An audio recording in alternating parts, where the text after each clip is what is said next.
그래서 첫 단추를 잘못 끼면 다 풀고 다시 끼워야죠. 신앙도 전 마찬가지라고 생각합니다. 신앙의 첫 단추는 전 성령을 받는 것이라고 생각을 하고, 성령을 받을 때 받기 위해서 첫 단추는 자신의 죄를 진심으로 회개하는 그것부터. 왜 그런가 하면 성령께서는 진리의 영이기 때문에 거짓과 죄악 가운데 함께 할 수가 없어서 우리의 죄악을 먼저 용서를 구하고 정결하게 되어야만 진리의 영, 거룩한 영이 우리와 함께 하실 줄로 믿습니다. 우리는 성령 강림절을 맞아서 오늘 오순절 성령 역사를 누구도 성도라면 모르는 분이 없어요. 근데 자꾸 성령에 대해서 오해하는 분들이 많이 있습니다. 불의 혀처럼 바람처럼 임하는 어떤 그런 특이한 그런 신비한 현상 또는 체험을 자꾸 성령이라고 생각하는 경향이 있어요. 또 하나 어떤 잘못된 경향이 있냐면 능력받는 거. 무엇을 보고 무엇을 듣고 무엇을 말하고 무엇을 치유하고 자꾸 그런 쪽으로만 치우치는 거예요. 그걸 제가 부정하는 것 아닙니다. 성령께서 하시는 일 중에 그런 역사가 있을 수 있고 성령이 주신 은사 중에 다양한 은사가 있기 때문에 그런 일이 가능하고 그런 일이 지금도 충분히 일어난다고 저는 생각을 합니다. 문제는 그 마음의 동기가 뭐냐는 거죠. 왜 성령을 추구하고 왜 성령을 사모합니까? 마치 무슨 영화에서 나오는 히어로 영화에서나 나오는 그런 슈퍼맨처럼 나도 무슨 성령을 받아서 다른 사람과 차별화된 뭔가 특별한 능력을 받아가지고 막 행사하고 싶은 그런 마음 때문은 아닌지, 아니면 내가 뭔가 좀 홀리하고 내가 뭔가 예수를 믿는 게 분명하다는 사인을 확신이 없으니까 그래서 내가 뭔가 특이한 경험을 하고 일상적으로 경험하지 못한 신비한 뭔 경험을 해야만 내가 확신이 서서 그런 것인지, 그럼 그런 신앙과 그런 믿음은 너무나 빈약한 것이죠. 말씀을 통해서 우리에게 공기처럼 다가오고 일상적으로 다가오는 성령 하나님을 경험하지 못하고 뭔가 특별해야만, 뭔가 특이해야만, 그래야만 내가 성령을 체험할 수 있다면 내가 뭔가 문제가 있는 것이죠. 우리가 일상적으로 밥을 먹고 일상적으로 그걸로 영양을 섭취해야 되는데 그런 베이직이 없이 특별한 날 링겔 맞고 그 영양제 맞고 이렇게만 살아간다면 그런 사람을 정상적이라고 할 수 있겠습니까? 밥이 보약이고 우리가 일상적으로 우리가 공기처럼 숨 쉬면서 살아가는 성령의 일상적인 그런 성령을 충만함을 누리고 살 때 그것이 정상적이고 건강한 신앙이지, 특별한 날, 특별한 경험, 특별한 능력만 갖고 있을 때 그건 성령의 충만함이라고 할 수가 없는 것이에요.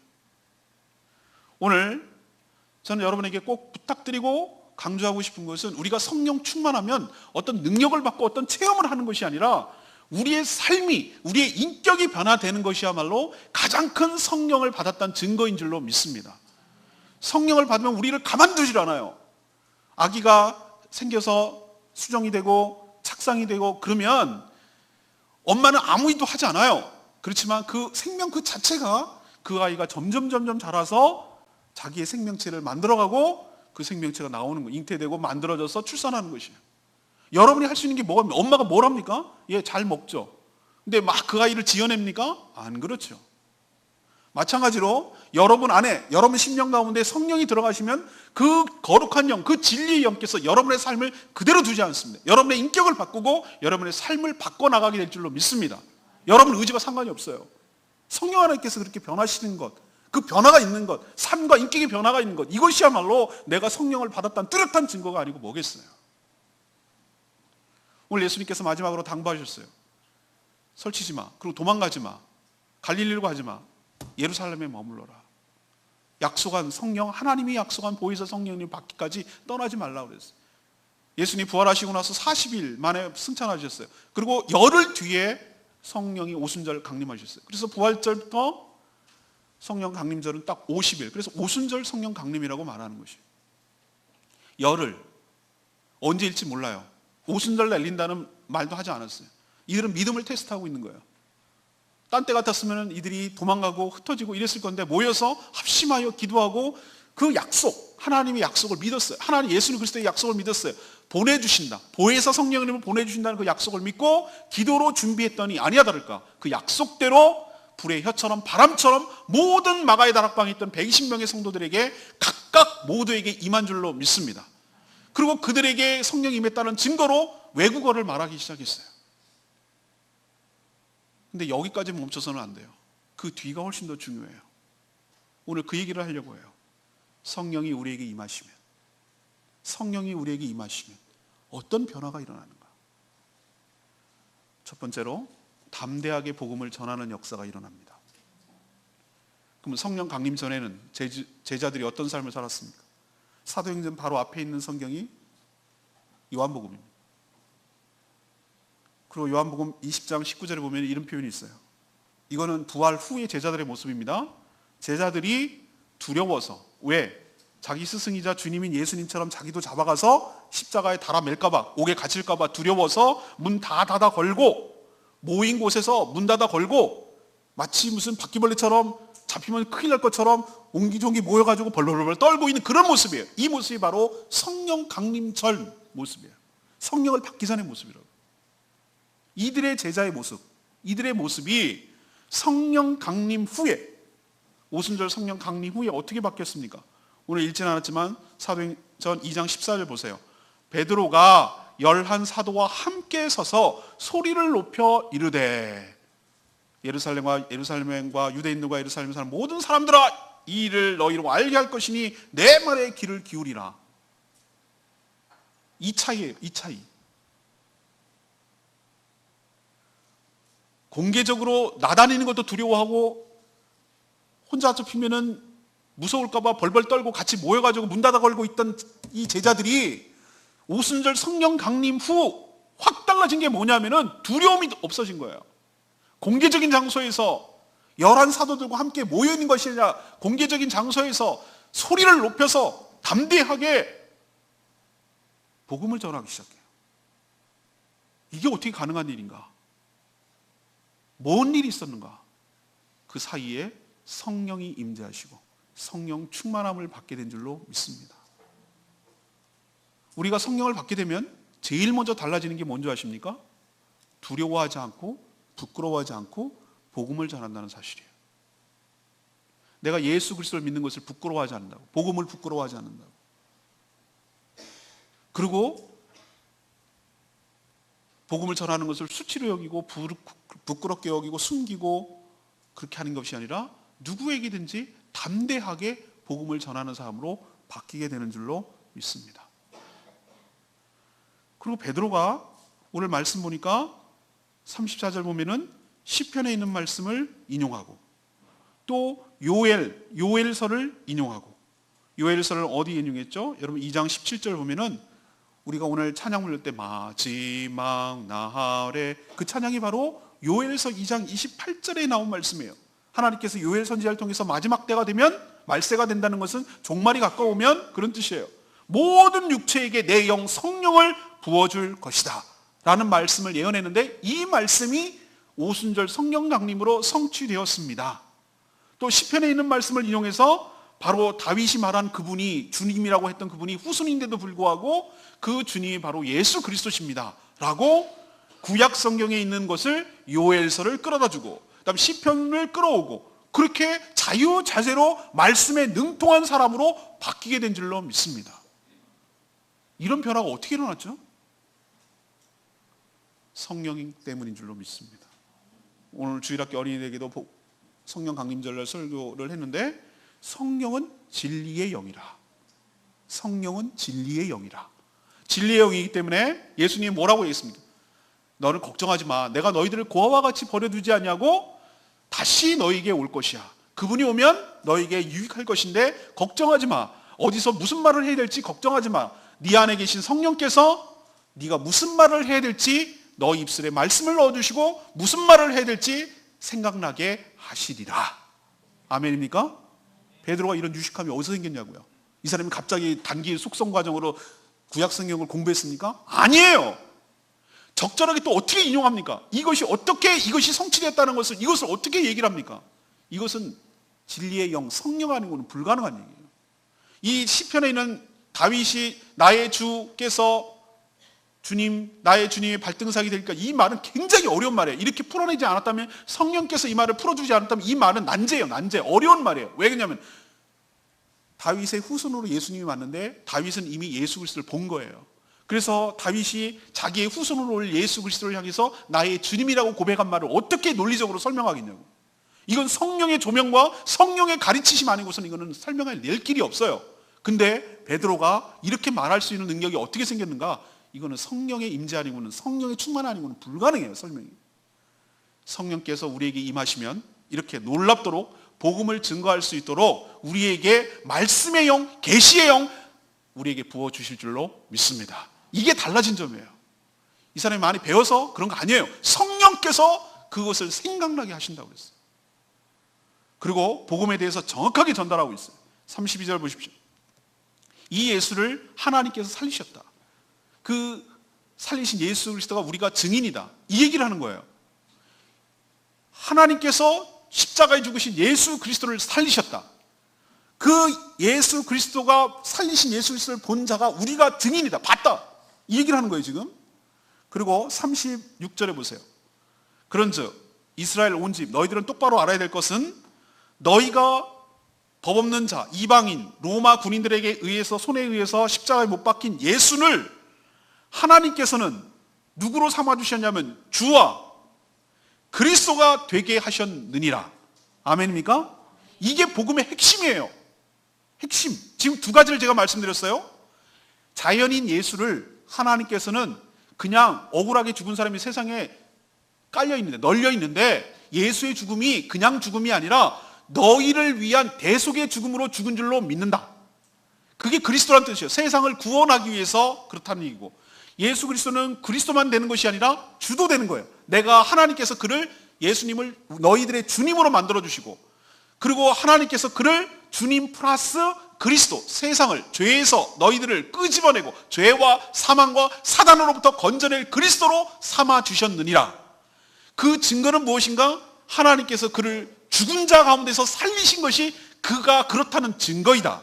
우리는 그것을 받고 그것을 전하는 것이다. 뭐를? 예수가 주고 그리스도라는 사실을 전하는 것이다. 아멘입니까? 이렇게 심플하게 전하는 사람이 어디 있어요? 이렇게 논리적이고 이렇게 간단하게 복음을 핵심을 설명할 수가 어떻게 있겠어요?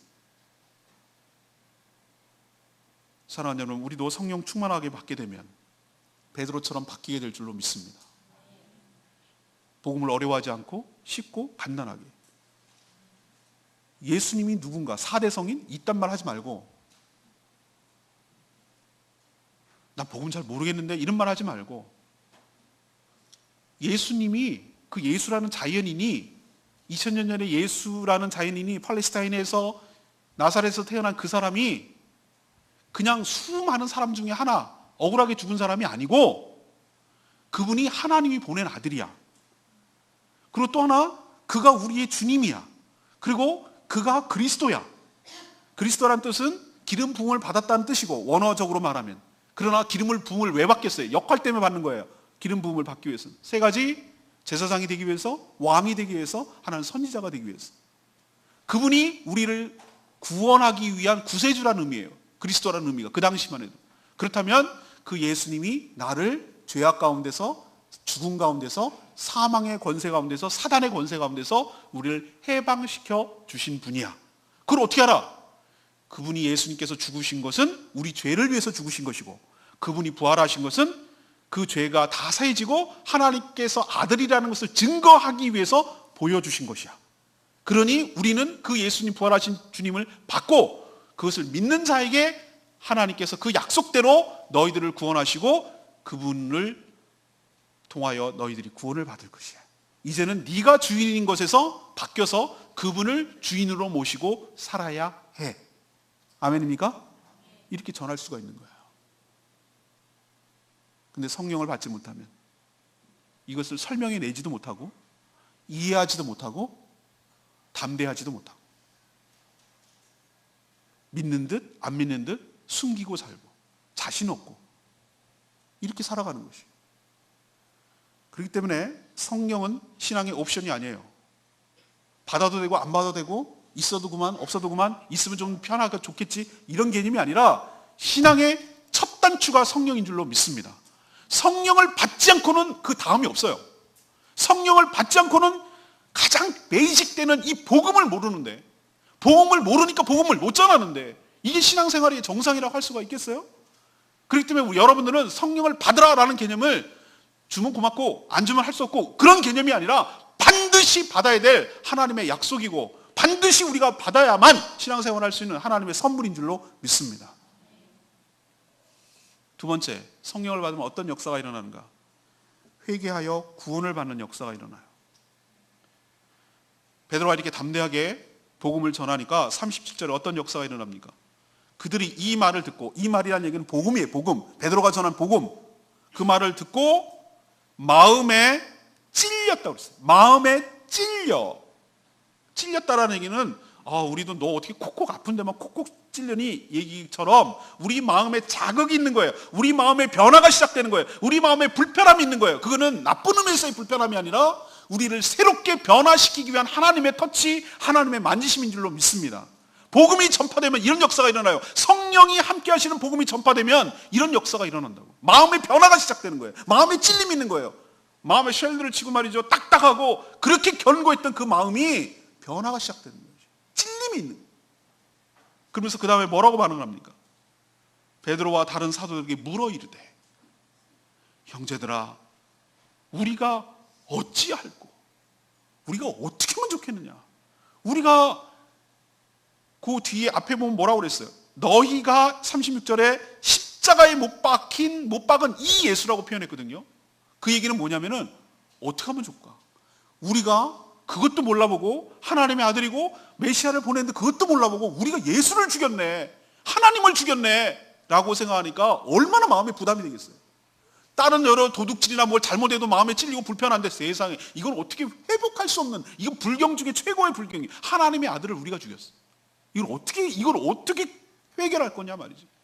이 문제를 어떻게 하면 좋겠느냐라고 물어보는 거예요.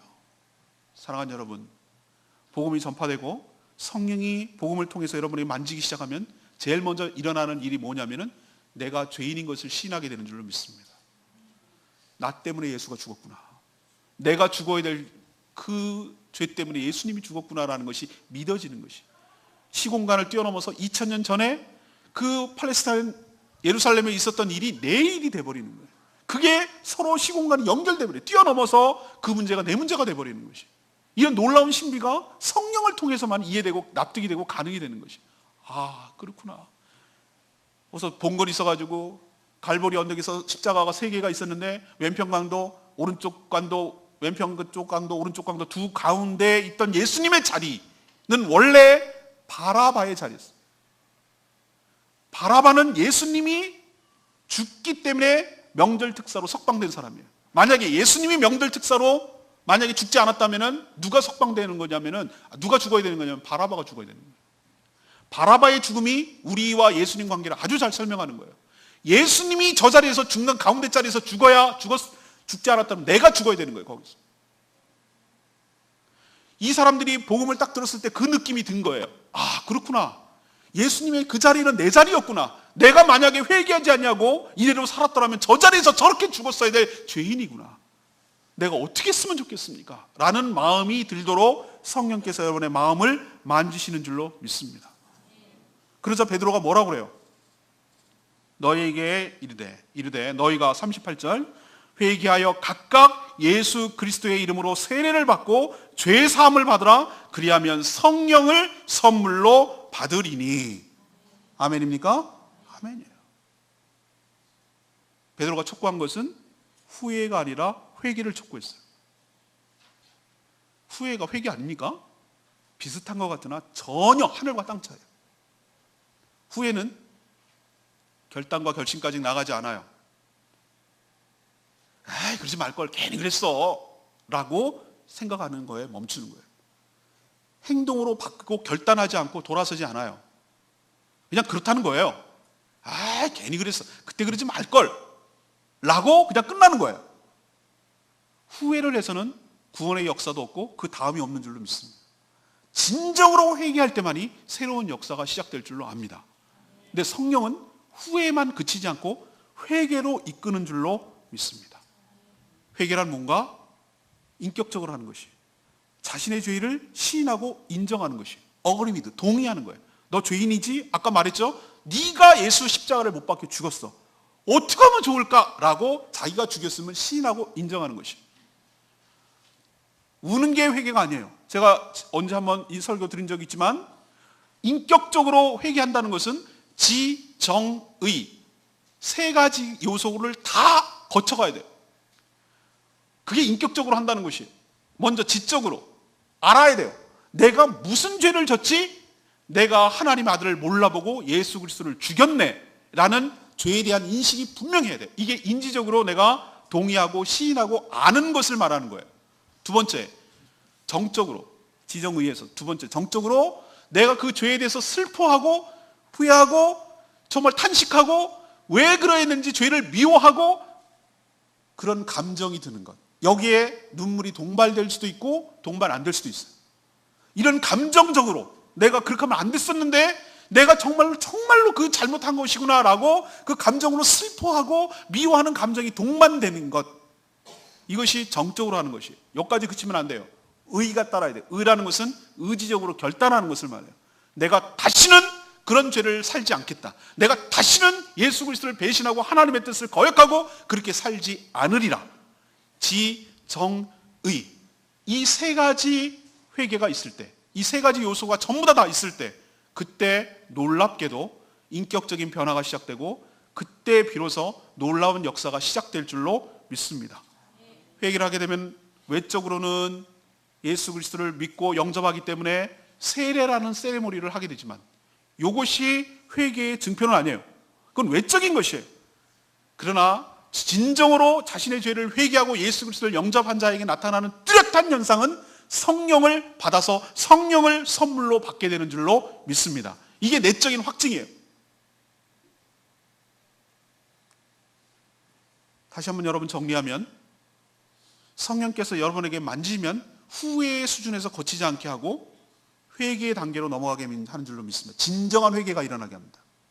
또 하나, 세례만 물로 받는, 세례만 받게 하지, 세레모니 형식으로 받는 그것만 받지 않고 성령으로 여러분에게 세례를 주실 줄로 믿습니다. 예수 믿고 성령 세례로 따로가 아니에요. 예수 그리스도를 믿을 때 성령이 우리 안에 들어가므로 그것을 성령 세례라고 부르는 줄로 믿습니다. 성령 세례를 받고 그리고 그 확증으로 물 세례를 받는 것이 자연스러워요. 근데 어떤 사람은 먼저 성령을 받고 않고 세례를 받고 나중에 깨달아서 성령을 받는 수도 있어요. 가장 이상적이고 좋은 것은 뭐냐면은 예수 그리스도를 영접하는 그 순간 성령이 임재하신 줄로 믿습니다. 그리고 나서 그 변화된 모습을 보고 물 세례를 주는 것이에요. 이것이 자연스럽고 합당한 것이에요. 근데 이게 가능하려면은 성령이 함께하지 않고는 불가능해요. 그러면 얘는 되고 얘는 안 되고 그게 아니에요. 39절 보세요. 이 약속은 이렇게 회개하고 예수 그리스도 이름을 세례를 받으면 선물로 성령을 주신다는 이 약속은 너희와 너희 자녀와 모든 먼 데 있는 사람과, 그러니까 모든 사람은 다 해당되는 거예요. 우리까지 포함했잖아요. 우리 하나님이 얼마든지 부르시는 자들에게 하신 것이라. 그러니까 누구든지라는 뜻이에요. 이 말은 너희와 너희 자녀와 먼 데 있는 사람까지라고 포함한 것은 누구든지 주 예수 그리스도를 부르는 자들에게는 이 약속이 동일하게 효력이 미친다는 것을 의미하는 줄로 믿습니다. 이 사람은 되고 이 사람은 안 되고 유대인은 되고 이방인은 안 되고 그런 개념이 아니라 보편적으로 성령을, 하나님을 부르고 회개하는 자에게 임할 것이라는 약속을 해주고 있는 줄로 믿습니다.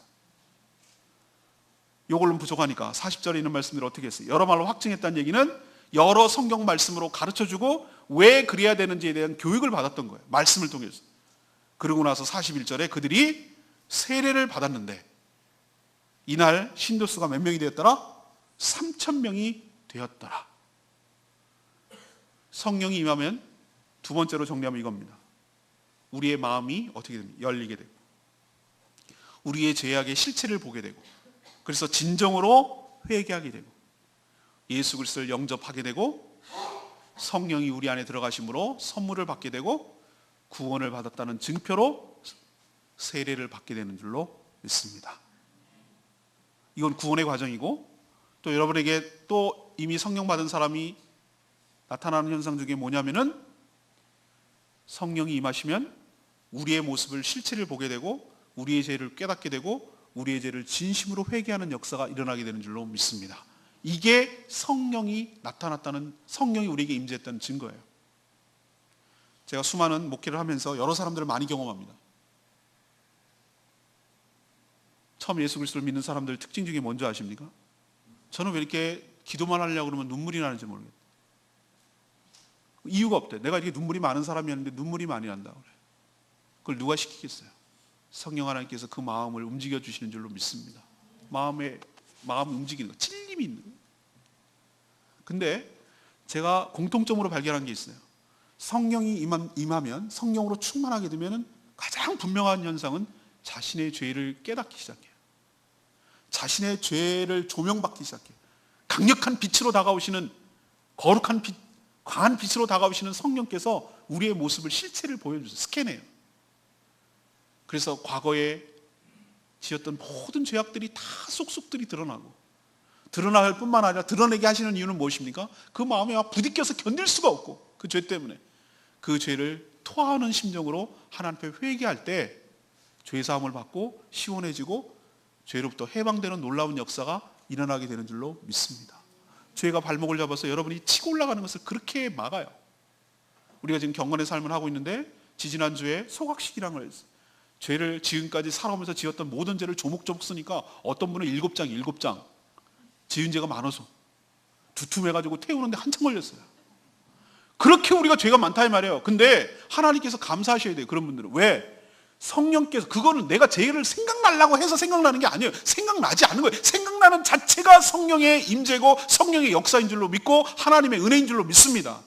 하나님께서 알고도 지은 죄 모르고도 지은 죄, 그렇게 할 때 모르고도 지은 죄를 회개하라고 하지 않으세요.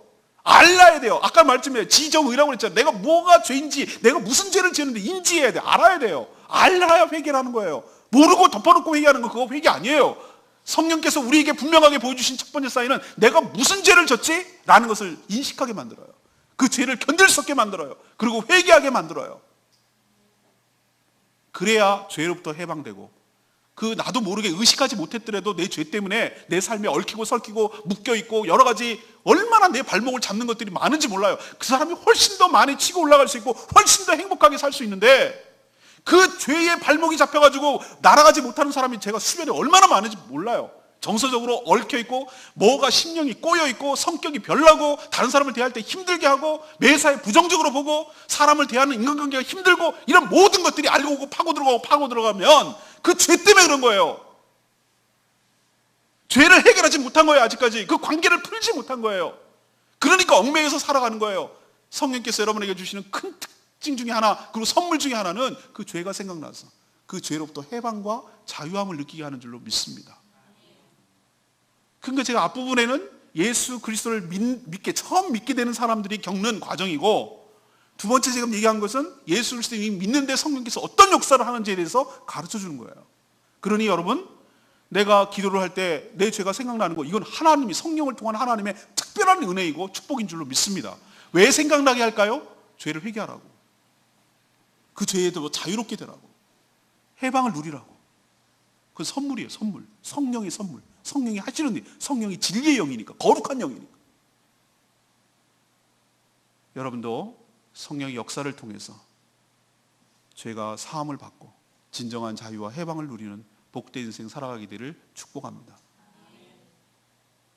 지금 제가 아까 서두에 말씀드렸죠. 다시 한번 서론에 뭐라고 얘기했죠? 성령을 자꾸 무슨 은사와 능력과 체험인 것으로 국한시키지 말라는 얘기예요. 그것을 부정하는 것은 아니라 정말로 진정으로 성령이 임하면 복음을 알고 복음을 담대히 전한다는 게 첫 번째 얘기. 두 번째는 죄를 깨닫고 죄를 회개하고 구원받는다는 얘기. 이게 성령의 강력한 증거라는 거예요. 자, 그럼 마지막 세 번째로 넘어갑니다. 성령을 받으면 교회 중심으로 살아가게 된다는 거예요. 이게 확실한 증거예요. 저는 이들이 예수를 받고 나서, 예수를 믿고 성령을 받고 나서 어떻게 바뀌었는지가 42절부터 47절 나와요. 이건 보통 초대교회의 모습, 예루살렘 교회의 모습이라고 많이들 얘기를 해요. 근데 자꾸 우리는 이것만 갖고 얘기를 하는데, 이렇게 나왔던 왜 이런 일이 일어나는지에 대해서는 얘기를 안 해요. 그건 성령의 역사이기 때문에, 성령의 결과 때문에 이런 일이 일어나는 거예요. 우리가 진정으로 성령을 받고 변화되고 새롭게 되고 구원을 받으면 무엇부터 분명하게 달라냐면 신앙 공동체에 소속되어서 그 교회 중심적으로 신앙생활을 하게 될 줄로 믿습니다. 제일 병든 신앙이 뭐고 가짜 신앙이 가짜 복음이 뭔지 아세요? 난 예수는 좋아. 난 구원받았어. 근데 교회는 싫어. 목사도 싫고 다 싫어. 나는 그냥 홀로 예수 믿게. 병들었어요. 예수 믿는 거 아니에요. 성경은 그렇게 말하지 않아요. 예수를 믿으면 교회에 속하게 돼 있어요. 예수를 믿으면 신앙 공동체 중심으로 생활하게 되어 있어요. 그렇지 않다면 예수 믿은 게 아니에요.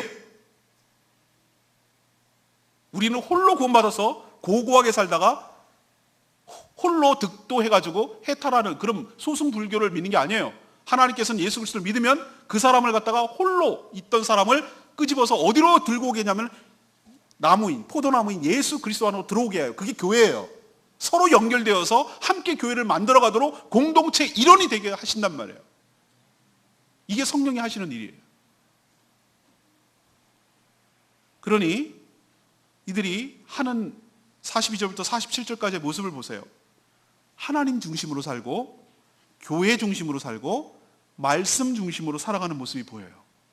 저희 교단에 SFC라는 선교단체가 있어요. 중고등학생들, 청년들, 또 대학 캠퍼스 내에서 많이 있어요. 모토가 뭔지 아세요? 이거예요. 하나님 중심, 교회 중심, 말씀 중심의 삶이에요. 이게 신앙생활이에요. 이것을 벗어나면 건강한 신앙생활이 아니에요. 이들 보세요. 사도들의 가르침을 받았다고 그랬어요. 42절에. 이건 뭐냐면은 끊임없이 교회 공동체를 통해서 교회 리더와 지도자로부터 양육을 받는 거예요. 양육. 가르침을 받았다는 양육을 받는 거예요. 교회 바깥에서 양육받지 않았습니다. 교회 안에서 사도들로부터 양육을 받은 줄로 믿습니다. 건강한 신앙생활을 하는 사람 특징, 건강한 교회의 특징, 성도들을 말씀으로 잘 양육하는 거예요. 건강하지 못한 교회 특징, 그런 말씀을 제공하지 않고 양육이 없어요. 잘못된 신앙이 교회 바깥에서 엉뚱한 곳에서 양육을 받아요. 이단에 빠져요. 이단 사유에 빠져요. 저희 교회는 다양한 성경 공부, 상 공부가 다 제공되어 있어요. 그 하라는 것만 잘 따라하면 큰 은혜가 있게 될 줄로 믿습니다. 생명의 삶, 경건의 삶 지금 하고 있는 얼마나 은혜로운지 몰라요. 경건의 삶 제 자신이 은혜를 받고 있어요. 굉장한 능력 있는 말씀이에요. 무엇을 가르치는 게 아니에요.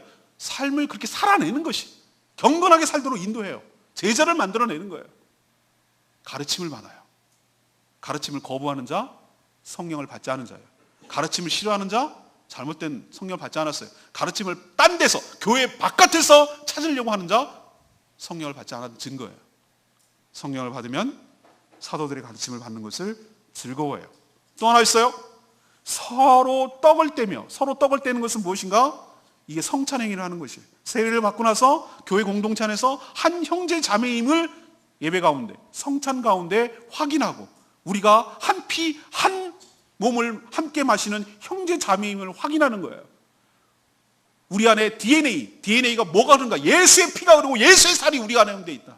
우리는 똑같은 피를, 똑같은 살을 마시는 형제 자매이다라는 것을 가시적으로 확인하고 우리 심령 가운데, 우리 육체 가운데 하나님의 예수 그리스도의 몸이, 예수 그리스도의 피가 들어가는 것을 확인하고, 그래서 우리가 능력 있게 살고 성령 충만하게 살고 그렇게 살아갈 수 있도록 성찬에 참여하는 거예요. 성찬을 참여하지 못하는 사람 특징이 뭡니까? 교회가 없는 사람, 심각한 죄를 졌던 사람, 세례를 받지 않은 사람, 이런 사람은 받을 수가 없어요.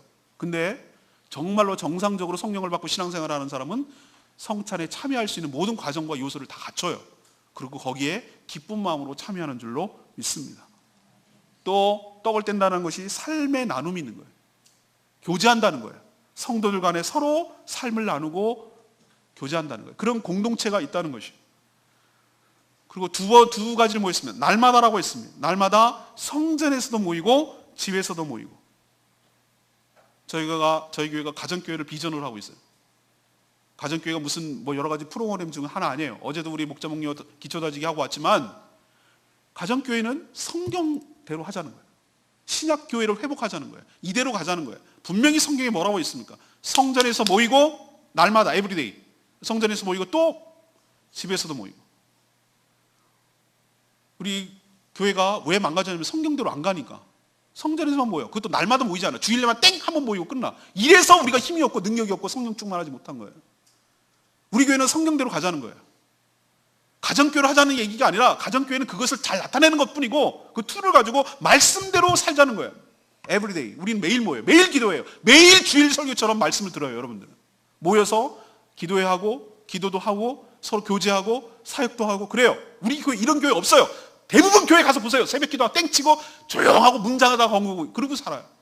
주일날 모이는 교회 능력 없는 교회예요. 성령대로 사는 교회 아니에요. 성령 충만한 교회가 아니에요. 매일 에브리데이 날마다 집에서 모이고 성전에서 모이고 모여서 뭐하게?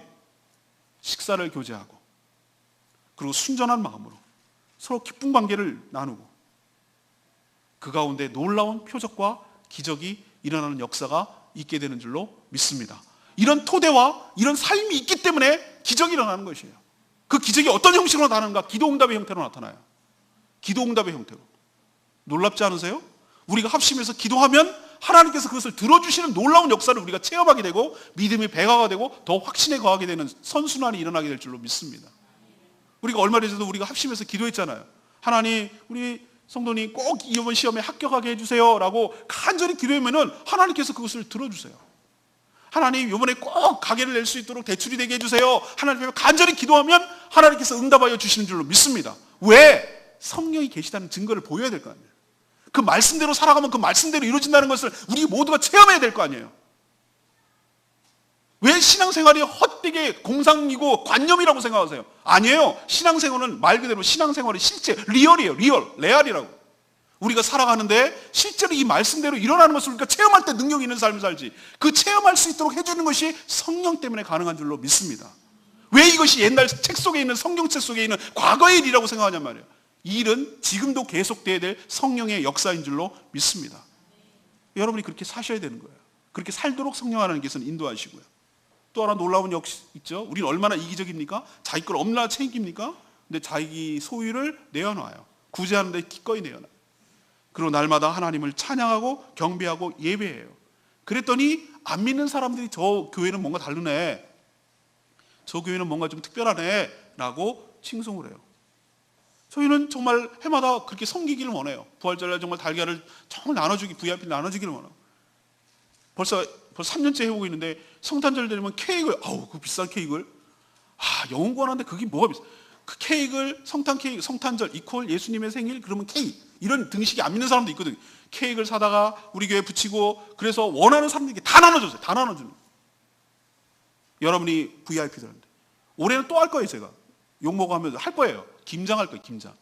김장 한 포기씩 다 포장해가지고 여기다 쓱 붙이고 모든 VIP들에게 필요로 하는 사람들에게 나눠줄 거예요. 왜 그렇게 합니까? 교회가 뭐 하는 거죠? 이기적이고 자기밖에 모르고 지네끼리만 모이고 그런 것이 아니라 이웃과 지역사회를 섬기고 그렇게 베푼다는 것을 가시적으로 보여줄 때 그때 우리 교회를 칭송하는 것이 아니라 우리가 믿는 하나님께 영광이 돌아가게 될 줄로 믿습니다. 그러면 나도 여기 오고 싶거든요. 나도 여기 끼웃끼웃거리고 여기 이 교회는 뭔데? 라고 생각을 하고 나도 여기 한번 껴볼까? 그런 생각이 관심을 갖게 되고 마음에 감동이 있게 되니 저절로 교회는 부흥하게 되고 그 도시는 부흥하는 역사가 일어나게 될 줄로 믿습니다. 세 번째를 정리하면 이거예요. 성령을 받게 되면 교회 중심적으로 신앙생활을 해요. 교회 중심적으로 신앙생활을 하지 않는 사람은 성령을 받지 않았거나 성령 충만하지 않다는 증거를 스스로 내보이고 있는 것이에요. 난 교회가 싫어. 교회에 시험 들었어. 이런 사람 치고 성령 충만한 사람 한 명도 없어요. 하나님께서는 이렇게 문제가 많고 부족하지만 이 교회를 통해서 역사하시고 이 교회를 통해서 구원받기를 원하세요.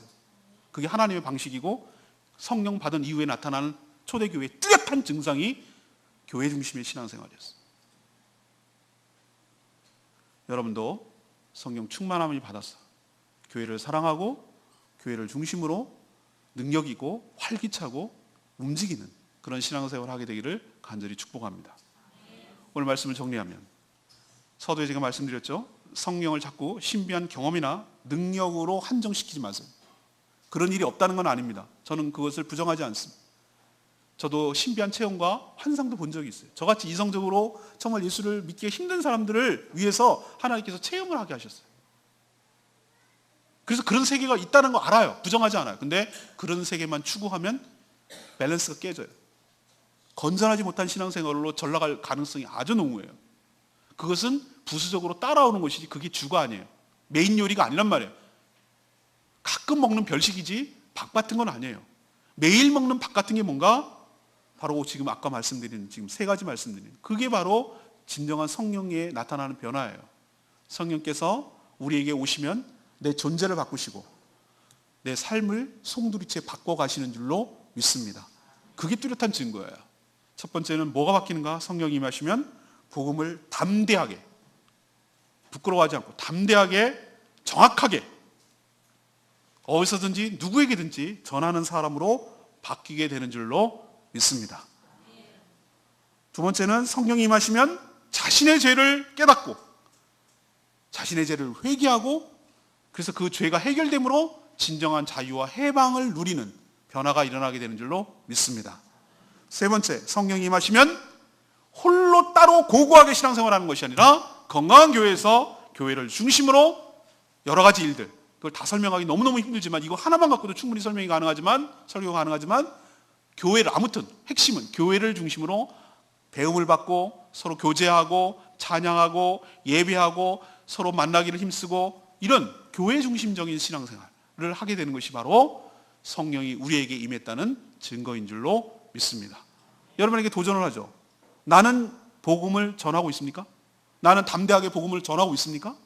또 나는 진심으로 나는 회개하고 후회 말고 진심으로 회개하고 있습니까?